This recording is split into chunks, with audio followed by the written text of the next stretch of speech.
Lu pasti ngelihat bangunan ini sebagai simbol keindahan kan? Megah, ikonik, kebanggaan Sumatera Barat. Tapi, gimana kalau gua bilang, tepat di tempat lu berdiri selfie itu, tanahnya pernah menyerap ratusan liter darah manusia. Ini bukan dongeng horor. Ini adalah sejarah yang ingin mereka lupakan. Selamat datang di sisi tergelap Jam Gadang. Halo penakluk, balik lagi sama gua di sini. Hari ini gua mau ngajak lu jalan-jalan, tapi kita nggak bakal bahas soal kuliner nasi kapau yang enak itu. Atau sejuknya udara Bukit Tinggi yang bikin betah.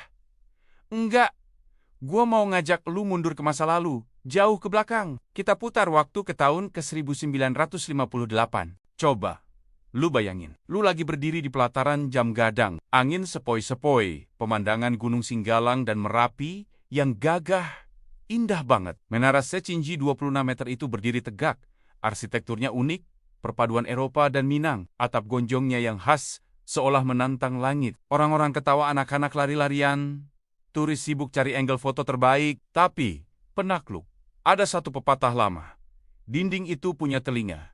Dan tanah itu punya ingatan. Kalau tanah di sekitar Jam Gadang bisa ngomong, dia nggak akan cerita soal turis.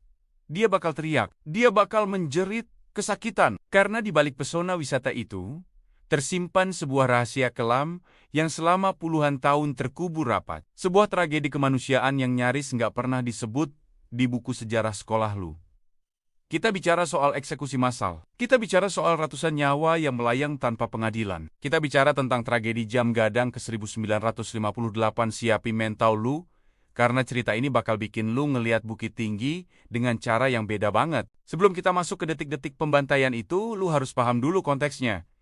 Kenapa ini bisa terjadi? Apa yang bikin tentara Republik sendiri tega ngebantai rakyatnya? Tahun 1950, akhir, Indonesia itu lagi nggak baik-baik aja bro. Situasinya panas. Panas banget. Di Jakarta, politik lagi gontok-gontokan. Sementara di daerah, terutama di Sumatera dan Sulawesi, rakyat mulai ngerasa dianaktirikan. Lu bayangin, kekayaan alam Sumatera dikeruk habis-habisan. Minyak, karet, hasil bumi, semuanya dibawa ke pusat. Tapi apa yang balik ke daerah? Nol besar, jalanan rusak, pembangunan mandek, kesejahteraan minim. Orang Sumatera Barat waktu itu mikir, kita ini merdeka buat siapa?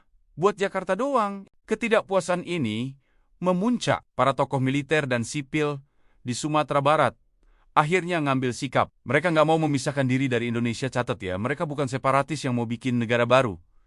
Mereka cuma mau koreksi. Mereka mau pemerintah pusat yang dipimpin Presiden Soekarno waktu itu sadar kalau pembangunan itu harus adil. Maka, pada tanggal 15 Februari tahun 1958, dideklarasikanlah PRRI, Pemerintah Revolusioner Republik Indonesia.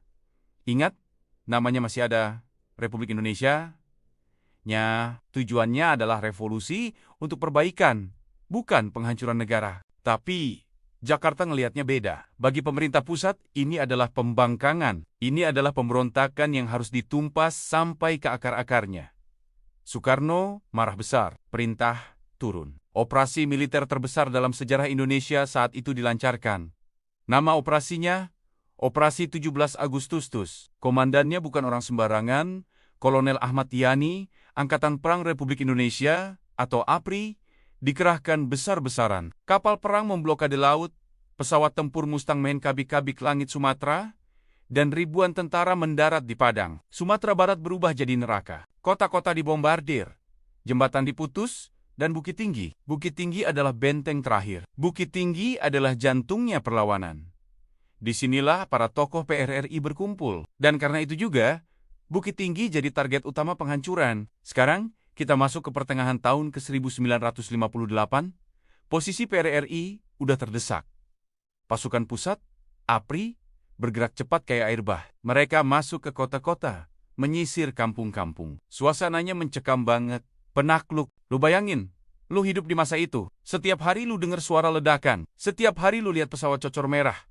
Terbang rendah, siap nembakin apa aja yang bergerak. Orang-orang Minang waktu itu hidup dalam ketakutan yang luar biasa. Pintu rumah dikunci ropet-ropet sejak sore. Gak ada yang berani keluar malam. Di Bukit Tinggi, ketegangan mencapai puncaknya. Tentara APRI, yang notabene adalah saudara sebangsa, datang dengan mentalitas perang. Bagi mereka, Semua orang di Sumatera Barat adalah musuh. Mereka nggak bisa bedain mana tentara PRRI, mana warga sipil biasa. Di mata mereka, semua orang Minang saat itu adalah pemberontak. Ini adalah resep bencana. Tentara pusat mulai melakukan sweeping. Mereka masuk ke pasar-pasar, masuk ke sekolah-sekolah, masuk ke rumah-rumah warga. Mereka cari siapa aja yang dicurigai ngebantu PRRI. Dan kriteria mencurigakan itu absurd banget. Lu muda, lu dicurigai. Lu pakai celana tentara, lu dicurigai. Lu natap mata mereka, lu dicurigai. Inilah awal mula petaka di Jam Gadang. Hari itu, hari yang gak akan pernah dilupain oleh mereka yang selamat. Matahari bersinar terik di Bukit Tinggi. Tapi panasnya hari itu kalah sama panasnya suasana hati para tentara. Di sekitar Jam Gadang, yang waktu itu adalah pusat aktivitas kota, tentara APRI mulai mengumpulkan orang. Bukan 1 atau 2 orang, tapi ratusan. Mereka menggelandang laki-laki dari segala penjuru. "Jalan, cepat!"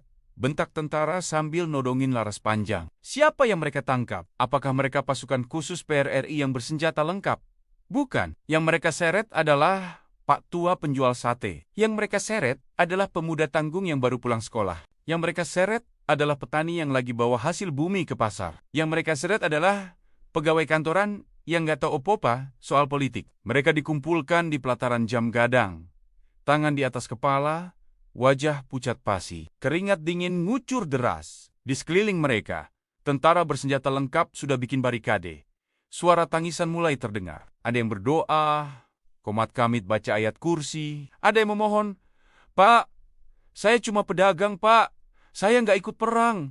Tapi permohonan itu kayak angin lalu. Hati para eksekutor udah batu. Di momen itu hukum nggak berlaku. Nggak ada pengadilan, nggak ada hakim, nggak ada pembelaan. Hakimnya adalah laras senapan. Dan vonisnya adalah kematian. Bayangin posisi lu ada di sana. Di tengah kerumunan itu, lu lihat teman lu, tetangga lu, saudara lu, semuanya ketakutan. Lu lihat Cike atas Jam Gadang berdiri kokoh, jarum jamnya bergerak perlahan, seolah menghitung mundur sisa hidup lu, tanpa aba-aba yang jelas. Neraka pecah. Dor, dor, dor. Suara tembakan meletus bersahut-sahutan. Bukan tembakan peringatan ke udara, tapi tembakan mendatar, langsung ke arah kerumunan manusia yang gak berdaya itu. Tubuh-tubuh berjatuhan. Darah muncrat kemana-mana. Jeritan kesakitan memecah langit Bukit Tinggi, beradu sama suara letusan senjata otomatis. Orang-orang yang tadi berdiri tegak, sekarang roboh kayak boneka kain yang diputus talinya. Mereka yang belum kena peluru, panik berusaha lari, tapi nggak ada jalan keluar. Mereka terkepung, peluru terus dimuntahkan tanpa henti. Bau amis darah langsung menyengat hidung. Lantai semen di sekitar Jam Gadang berubah warna jadi merah pekat. Itu bukan perang, penakluk. Itu pembantaian. Itu slaughter. Ketika suara tembakan akhirnya berhenti, yang terdengar cuma suara rintihan. Rintihan orang-orang yang meregang nyawa. Dan lu tahu fakta yang paling bikin sakit hati? Berdasarkan investigasi koran Singgalang yang terbit tahun 2000, jumlah korban tewas hari itu mencapai 187 orang. 187 nyawa hilang dalam sekejap. Dan dari 187 mayat yang bergelimpangan di bawah bayang-bayang Jam Gadang itu, tahu nggak berapa yang banner-banner tentara PRRI? Cuma 17 orang. Sisanya, 170 orang lainnya, mereka adalah warga sipil. Orang biasa kayak gua dan lu. Orang tua, remaja, pedagang, pejalan kaki. Mereka dibunuh cuma karena mereka ada di tempat yang salah. Di waktu yang salah. Mereka dibunuh demi sebuah pesan teror. Kekejaman gak berhenti pas nyawa mereka melayang. Apa yang terjadi setelahnya justru lebih gila lagi. Normalnya kalau ada orang meninggal, apalagi dalam jumlah banyak, pasti langsung diurus, dimandiin, dikubur. Itu adab, itu kemanusiaan. Tapi nggak buat para komandan operasi waktu itu. Mayat-mayat itu dibiarkan. Iya, lu nggak salah dengar. Mayat-mayat warga sipil itu dibiarkan tergeletak, dijejerkan di sekitar Jam Gadang. Buat apa? Buat shock terapi. Pemerintah pusat pengen ngasih lihat ke seluruh warga Bukit Tinggi, ke seluruh orang Minang. Lihat ini nasib kalian kalau berani ngelawan Jakarta. Ini nasib kalian kalau berani dukung PRRI. Jam Gadang, ikon kebanggaan itu, dipaksa jadi panggung horor. Warga yang lewat dipaksa melihat. Bau busuk mayat mulai menyebar, bercampur dengan aroma ketakutan yang mencekam seluruh kota. Keluarga korban jangan harap bisa langsung ambil jenazahnya. mereka cuma bisa nangis dari jauh. Kalau mereka berani mendekat dan nangis histeris, mereka bisa dituduh simpatisan PRRI dan bisa ikut ditembak juga. Bayangin trauma yang dirasain anak-anak kecil waktu itu. Bayangin trauma istri yang lihat mayat suaminya dipajang kayak binatang buruan. Itu luka batin yang gak bakal sembuh seumur hidup. Tragedi Jam Gadang ini cuma satu dari sekian banyak kekejaman selama masa PRRI. Tapi dampaknya penakluk. Dampaknya ngubah karakter orang Minang secara fundamental. Sosiolog sering nyebut ini sebagai fenomena gagap pasca PRRI atau trauma budaya. Gara-gara pembantaian ini, orang Minang yang tadinya vokal, kritis, dan berani bicara politik tiba-tiba jajicang. Mereka ketakutan, mereka merasa kalah, harga diri mereka dan ia kinjek sampai ke dasar. Banyak orang Minang akhirnya memilih jalan sunyi, merantau. Tapi merantau kali ini bukan buat cari kekayaan, tapi buat kabur. Eksodus besar-besaran terjadi, kampung-kampung sepi, karena pemudanya lari semua. Dan yang paling sedih di perantauan, mereka takut ngaku sebagai orang Minang atau Padang. Banyak dari mereka yang ganti nama. Nama-nama berbau Minang dibuang. Diganti jadi nama yang terdengar Jawa atau nasional. Tujuannya cuma satu, supaya nggak dicurigai, supaya nggak didiskriminasi, supaya nggak dituduh pemberontak. Identitas mereka dilucuti, kebanggaan mereka dihancurkan. Menara Jam Gadang tetap berdiri tegak, tapi jiwa orang-orang di sekitarnya runtuh. Butuh waktu puluhan tahun buat masyarakat Minangkabau untuk bangkit lagi, untuk berani lagi, tampil di panggung nasional. Untuk menyembuhkan luka yang ditorehkan di tahun 1958 itu. Penakluk, sejarah itu seringkali ditulis oleh pemenang. Makanya, cerita soal tragedi Jam Gadang ini jarang banget kita dengar di bangku sekolah. Narasinya selalu, pemerintah menumpas pemberontak, titik. Tapi, kata lupa di balik kata menumpas, ada ratusan nyawa tak berdosa yang jadi tumbal. Ada darah pedagang sate, ada darah anak sekolah, ada darah petani. Jam Gadang di Bukit Tinggi emang indah banget. Gua sangat nyaranin lu ke sana kalau ada waktu.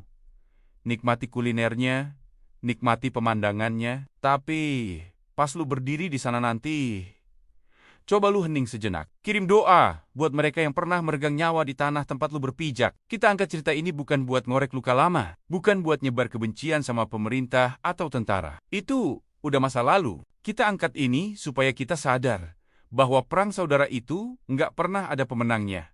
Yang ada cuma korban. Dan korban yang paling menderita selalu rakyat kecil yang nggak tahu apa-apa. Jangan sampai sejarah kelam kayak gini keulang lagi di negeri kita tercinta. Cukup tahun 1958 aja, tanah Bukit Tinggi merah oleh darah saudara sendiri. Terima kasih udah nemenin gua menyelami kisah kelam ini. Kalau lu punya cerita sejarah tersembunyi lain dari daerah lu yang jarang dibahas orang, tulis di kolom komentar ya. Gua pengen baca. Jangan lupa like, share video ini biar makin banyak yang melek sejarah. Dan subscribe channel Wahyu Penakluk buat kisah-kisah misteri dan sejarah lainnya. Sampai jumpa di video selanjutnya. Tetap kritis, tetap penasaran, salam penakluk.